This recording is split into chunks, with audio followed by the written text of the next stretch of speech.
نبی پاک صلی اللہ علیہ وسلم کا ارادہ نہیں تھا جنگ کا، حضور جنگ کے لیے نہیں نکلے تھے۔ قریش اس طرح کرتے تھے کہ مسلمانوں کے قافلے لوٹ لیتے تھے، لوٹ مار کرتے کرتے مدینے کی سرحد تک وہ آ جایا کرتے تھے۔ ایک قافلہ ابو سفیان لے کے جا رہے تھے تجارت کے لیے، تو اس میں سارے کافروں کا مال شامل تھا۔ ایک قافلہ جایا کرتا تھا، سارے اپنا اپنا مال شامل کر دیتے تھے۔ تو جو کہ یہ مسلمانوں کو ستاتے تھے، تو آج حضور علیہ السلام نے ارادہ کرم کیا کہ ان کے قافلے کو ہم نے بھی روکنا ہے، تاکہ ان کو اس بات کا احساس ہو کہ اس طرح نہیں کرنا چاہیے۔ اس قافلے کے لیے نبی پاک صلی اللہ تعالی علیہ وسلم نکلے، جنگ کا تو ارادہ ہی نہیں تھا۔ 313 لوگ حضور کے ساتھ تھے، اور سواریوں کی تعداد اس طرح کی تھی کہ بعض اوقات ایک ایک سواری پر 3 لوگ سوار تھے، تو 2 آدمی سوار ہوتے تھے، تیسرا پیدل چلتا تھا۔ اور قربان جائیں، حضور علیہ السلام کی مساوات کا یہ عالم تھا کہ نبی پاک تھے، حضرت مولا علی تھے اور جناب زید تھے۔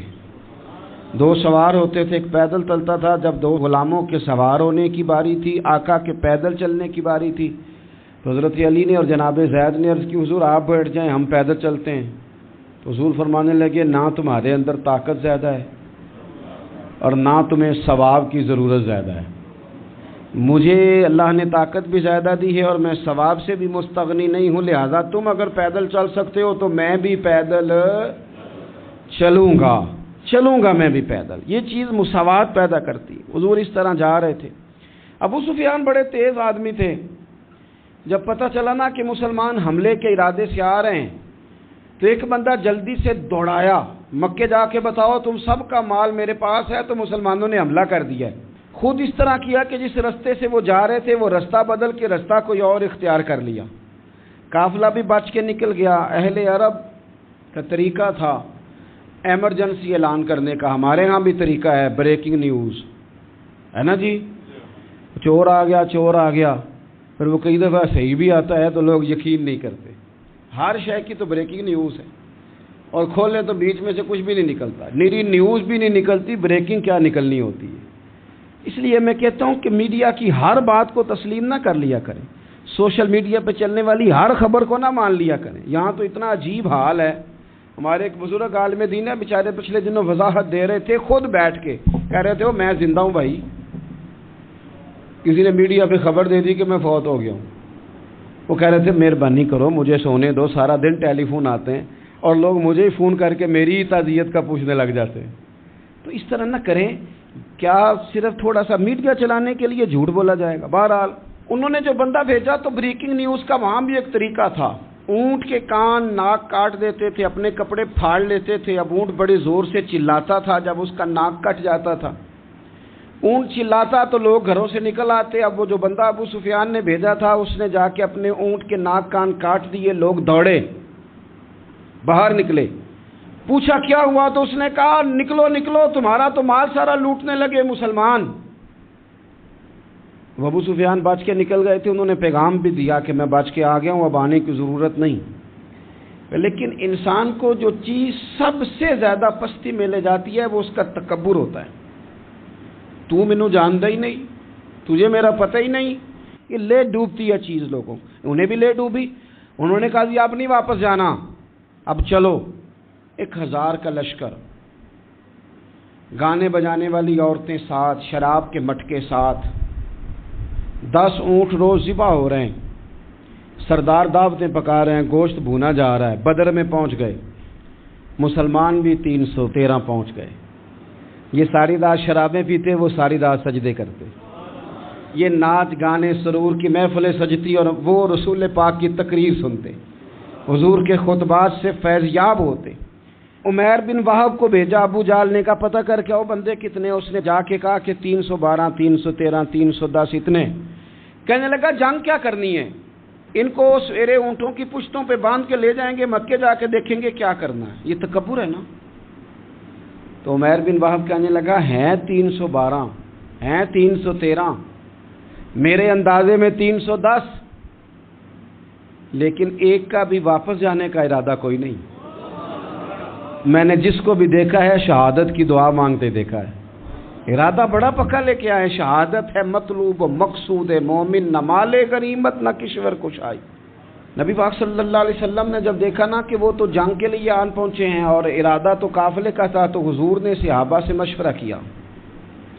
نبی پاک علیہ الصلوۃ والسلام نے ہمیں بتایا ہے کہ چیزیں مسلط نہ کرو. ہم نہ اپنا مسلط کرتے ہیں، یعنی تراویح پڑھنے والا بندہ دوسروں کو بڑا گھورتا ہے کہ تو کیوں نہیں پڑھتا، بھئی تو پڑھ رہا ہے نا تو اللہ سے دعا کر یہ بھی پڑھے، لیکن اپنا مسلط نہ کر، دعوت دے، تبلیغ کر. نفل پڑھنے والا سب کو گناہ گار ہی سمجھنے لگ جاتا ہے. عصر کی پہلی 4 سنتے تو کیوں نہیں پڑھتا، تو کیوں؟ بھائی آپ مسلط کریں گے، آپ رائے دیں اور رائے دے کے سائڈ پہ ہو جائیں. مسلط کرنے کی تو اجازت نہیں. حضور کا تو حکم چل سکتا ہے نا، چلتا ہے نا. لیکن حضور نے بھی صحابہ سے پوچھا، بھائی وہ تو لڑنے آ گئے ہیں، اب کیا کرنا ہے؟ تو حضرت صدیق اکبر کہنے لگے، حضور کرنا وہ ہے جو آپ نے فرمانا ہے. حضرت عمر کہنے لگے، حضور تلواروں کو تو زنگ لگ گیا ہے. اور جناب علی شیر خدا، مرتضی، مشکل کشا، غل عطا، مولا کائنات فرمانے لگے، حضور علی اور تلوار یہ تو رشتہ ہی بڑا پرانا ہے، تیاری کریں. حضور کا خیال تھا کہ انصار بھی تو بولے نا، یہ تو سب مہاجرین بول رہے ہیں. انصار کو جب سمجھ آئی نا کہ اشارہ ہماری طرف ہے تو حضرت سعد بن عبادہ اٹھے، کہنے لگے، حضور آپ کا اشارہ ہماری جانب ہے؟ فرمایا ہاں. کہا یا رسول اللہ صلی اللہ علیہ وسلم، خشکی پہ بھی لڑیں گے اور دریا میں بھی لڑیں گے. حضور انسانوں سے بھی لڑیں گے اور آپ حکم دیں گے تو جنوں سے بھی لڑیں گے. وہ بیٹھے تو حضرت مقداد اٹھے اور کمال کر دی، کہنے لگے یا رسول اللہ آپ ہم سے ارادہ پوچھ رہے ہیں؟ ہم کوئی حضرت موسیٰ کی قوم ہے جو اپنے نبی سے کہہ دیں گے آپ لڑیں اور آپ کا خدا لڑے؟ سونیا ہم آپ کے ساتھ لڑیں گے اور آپ کے قدموں پہ جانیں بھی قربان کریں گے. نبی کا حکم ہو تو کود جائیں ہم سمندر میں اور جہاں کو محو کر دیں نعرہ اللہ اکبر میں. نہتے 313 بشر شوق شہادت میں نکل آئے تھے میدان میں محمد کی قیادت میں.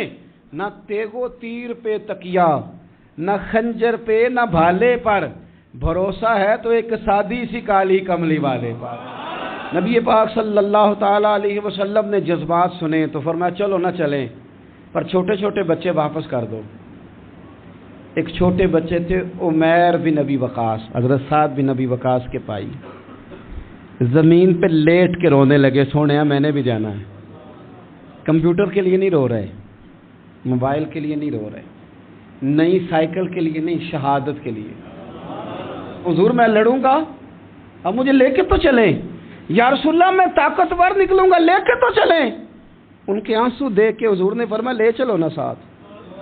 فطرت مسکرا رہی تھی. حضرت سعد بن عبادہ ایک دوسرے سے کہہ رہے تھے ہم سے لڑنے آیا ہے ابو جہل، جس قوم کے بچوں کی شجاعت کا یہ عالم ہے اس قوم میں علی کا کیا حال ہوگا اور امیر حمزہ کا کیا عالم ہوگا.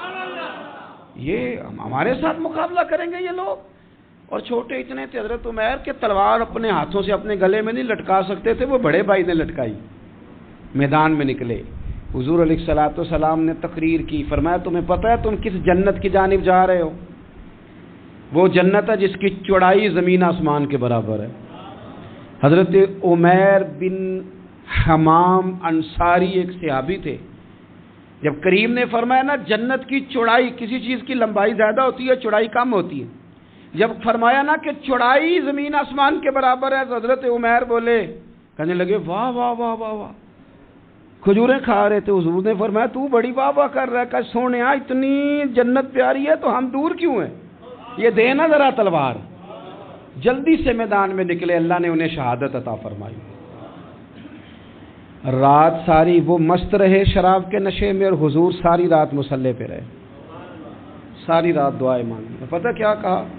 اے اللہ یہ میری کل کمائی تھی 313 جو میں لے کے آ گیا ہوں، اگر یہ ہلاک ہو گئے تو قیامت تک کون تیری عبادت کرے گا، ان کی مدد فرما. اور ایک رات پہلے صفیں بھی سیدھی کرائیں، بلکہ صفیں سیدھی کراتے حضرت سواد کے پیٹ پہ چھڑی لگ گئی تو انہوں نے کہا حضور بدلا دیں. حضور نے کپڑا ہٹایا تو انہوں نے وجود چومنا شروع کر دیا. حضور نے ہمیں سبق دیا کہ صفیں بھی سیدھی کرانی ہے اور دعائیں بھی کرانی ہیں. صف بھی سیدھی ہو، مصلی بھی آباد، دونوں کام کرنے. اور پھر توکل ہو، پھر تمہارا دل جمے کہ انشاءاللہ فتح اللہ مسلمانوں کو. دے گا، رونے نہ رویا کرو، معیشت کے، معاشرت کے، غریبی کے، تنگ دستی کے، فقیری کے رونے نہ رو، اللہ کی مدد کو آواز دو۔ ہم نے وہ لوگ بھی دیکھے ہیں بیچارے جو نہ اسلامی معیشت پہ بات کرتے ہیں، نہ معاشرت پہ، نہ اخلاقیات پہ، اور جب بھی بات کریں گے کہیں گے حضور کو تو علم ہی کوئی نہیں تھا، قاری کچھ نہیں سکتے تھے، مجبور محض تھے معاذ اللہ، یہ تقریریں کریں گے۔ یہ مسلم شریف کی حدیث ہے، کوئی اختلاف والی بات نہیں، پر بعض اوقات نا دل کو تکلیف ہوتی ہے کہ یار اس طرح کی باتیں کیوں کرتے ہو، یہ مسلم ہے۔ حضرت انس بن مالک فرماتے ہیں ایک رات پہلے حضور نے چھڑی پکڑی اور میدان بدر میں جا کے فرمایا، لکیر کھینچ کے فرمایا یہاں ابو جہل مرے گا، یہاں عتبہ مرے گا، یہاں شیبہ، یہاں ولید مرے گا۔ حضور نے لکیریں کھینچی، فرماتے ہیں باقی لوگ جنگ لڑ رہے تھے اور میں چپ کے لکیریں بھی دیکھ رہا تھا کہ حضور نے لگائی تھی۔ فرماتے ہیں اللہ کی عزت کی قسم کوئی کافر ایک انچ بھی ادھر ادھر نہیں ہوا، جہاں نبی پاک نے لکیر لگا دی تھی وہیں مرا ہے۔ یہ شان اللہ نے حضور کو دی ہے، حضور کے علم مبارک کا یہ کمال ہے۔ نہ اس طرح کی باتیں کریں جس سے امت تقسیم ہو۔ سویرے جنگ شروع ہوئی، صبح 3 کافر میدان میں نکلے، عتبہ، شیبہ اور ولید، 3 انصاری مسلمانوں کی جانب سے مقابلے میں نکلے، لیکن وہ تکبر جو ہوتا ہے نا وہ جان چھوڑتا نہیں۔ تو ولید کہنے لگا، عتبہ شیبہ کہنے لگے ہم نے نہیں ان سے لڑنا، یہ تو ہمارے پائے کے ہی نہیں، کوئی قریش میں سے بھیجو، قریش میں سے۔ آپ نے کون سا ناراض ہونا ہے، ویسے چودھریوں کے بچے، سیٹھوں کے بچے کچھ بھی نہیں کر پاتے، کیونکہ ساری زندگی لوگ چودھری صاحب کہہ کے دماغ ہی نہیں ٹھیک ہونے دیتے، وہ رہ جاتا ہے کام سے ہی۔ میرے حضرت صاحب فرمایا کرتے تھے، میرے استاد جی، کسی گھر میں علم چلا جائے تو کئی دفعہ نکل آتا ہے، لیکن کسی گھر میں پیری مریدی چلی جائے وہ نہیں نکلتی، کیونکہ پیر کا بیٹا جس طرح کا بھی ہو لوگ پیر مان ہی لیتے ہیں۔ اور اسی طرح کسی گھر میں چودراہٹ چلی جائے تو وہ بھی باہر نہیں آتی۔ بچوں کو لوگ چودھری کہہ دیتے ہیں، اس بیچارے کا بھی دماغ خراب ہوتا ہے، کچھ کر ہی نہیں پاتا۔ یہ چودراہٹ ہر جگہ مصیبت کھڑی کرتی ہے، اللہ ماشاء اللہ۔ ولید کہنے لگا ہم نے نہیں لڑنا، یہ ہمارے پائے کے بندے پہ جو انصاریوں سے لڑے۔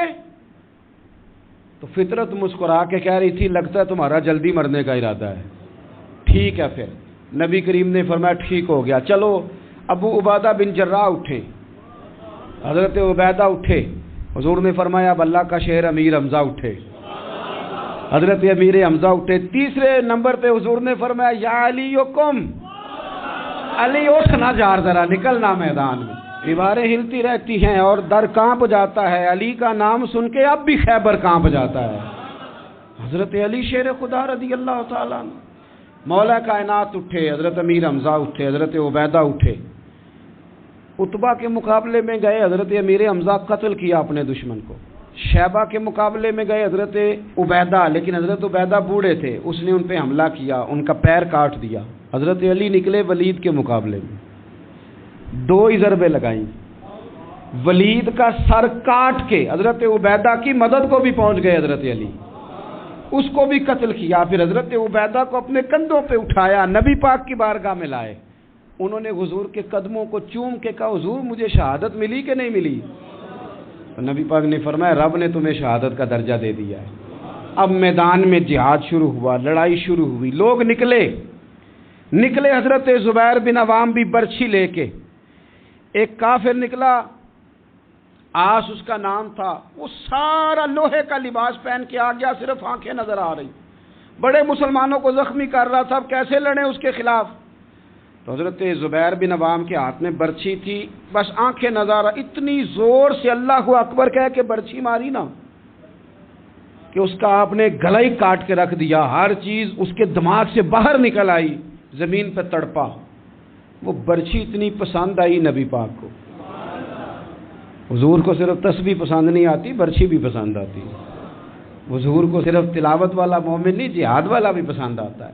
اصل پتہ مسئلہ کیا ہے کہ مسلمان نا ایک چیز دیتے ہیں پھر اسی کا شکار اور دوسری کو چھوڑ دیتے ہیں۔ دین ہمہ پہلو ہے، آپ سجدے کی بات بھی کریں، جہاد کی بھی کریں، دونوں دین ہیں، اور یہ یاد رکھیں کہ اسی سے مسلمان مضبوط ہوتا ہے۔ حضور کو برچھی اتنی پسند آئی کہ آپ کو بخاری میں ملے گا، نبی پاک نے برچھی لے کے بطور یادگار کے اپنے پاس رکھ لی، پھر وہ برچی حضرت صدیق اکبر کے پاس رہی، پھر وہ برچی حضرت عمر کے پاس رہی، پھر حضرت عثمان کے پاس رہی، پھر مولا علی کے پاس رہی۔ میں ان لوگوں کو کیا کہوں جنہوں نے مکے مدینے میں نبی پاک کی یادیں مٹا دی ہیں۔ سونے نے تو صحابہ کی یادگار تلواریں بھی سنبھال کے رکھی، اور تم نے حضور نے جس کنویں سے پانی پیا تھا وہ کنواں ختم کر دیا، تم نے جہاں حضور نے غسل کیا تھا وہ جگہ ختم کر دی۔ کیا بات کرتے ہو صاحب، وہ جگہیں تو ہمارے لیے چومنے کے لائق تھیں اور آنے والی نسل کو وہاں عقیدت کے پھول برسانے تھے، تم نے کیا سلوک کیا؟ جنگ آگے بڑھی، تلواریں چمکی، 2 چھوٹے بچے، او نوجوانوں خدا را واپس لوٹو اپنے دین کی طرف، 2 چھوٹے بچے، اور یہ اس طرح کے لفظ ہیں، مجھے کیا لینے دو وہ دیسی تھے، مجھے کیا لینے دو پینڈو تھے۔ وہ 2 بچے آ کے حضرت عبد الرحمن ابن عوف سے پوچھتے ہیں، کہتے ہیں چاچا جی ابو جہل کدھر ہے؟ یہ لفظ ہیں حدیث میں، چاچا جی، چاچو کدھر ہے ابو جہل؟ تو کہتے ہیں میں نے ہاسکے کا پتر، تم نے کیا کہنا ہے؟ تو چھوٹے والے کو باتیں بھی صحیح نہیں کرنے آتی تھی، کہنے لگا چاچا اسے مارنا ہے۔ کہا کیوں مارنا ہے؟